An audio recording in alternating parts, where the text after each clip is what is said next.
राजकीय वर्तुळातून एक मोठी बातमी समोर येते। ठाकरे गटाच्या नेत्यांचा आज ठाणे दौरा बघायला मिळणार आहे। ठाकरे गटाचे नेते आनंद आश्रमात जाणार असून आनंद आश्रमामध्ये शिंदेंचेही कार्यकर्ते पोहोचलेत। दोन्ही शिवसेनेचे कार्यकर्ते आनंद आश्रमातच आमने सामने येण्याची शक्यता वर्तवण्यात आलेली आहे।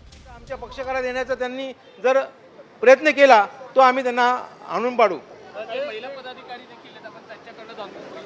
पवार साहेब ते तुमच्या कार्यालयात देखील येणार, काय सांगाल तुम्ही? आनंद आश्रम मध्ये येणार आहेत, काय सांगाल? आम्ही विरोध करणार। कशा प्रकारचा विरोध असेल, काय सांगाल? तुम्ही बघायलाच असं आता विरोध कसा करता तो बघा ना तुम्ही। कुठेतरी नाराज आहे संजय राऊतांबद्दल, काय सांगाल? संजय राऊत नेहमी संजय राऊतांच्याबद्दल कोण महाराष्ट्रात चांगलं बोलतो? कोणीही महाराष्ट्रात संजय राऊतांच्याबद्दल चांगलं म्हणत नाही।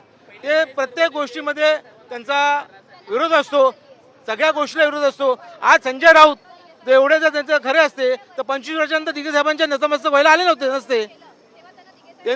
आता दिघे साहेब त्यांना अडवायला लागले का?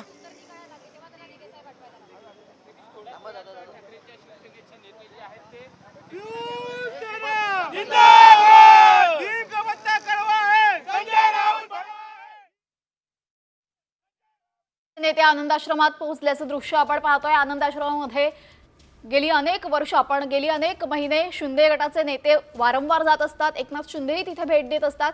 मात्र ठाकरे गटाच्या नेत्यांनी सुद्धा आज ठाणे दौरा करत आनंद आश्रमात भेट दिलेली आहे आणि आनंद आश्रमामध्ये अर्थात शिंदे गट आणि ठाकरे गट आमने सामने आलेला आहे।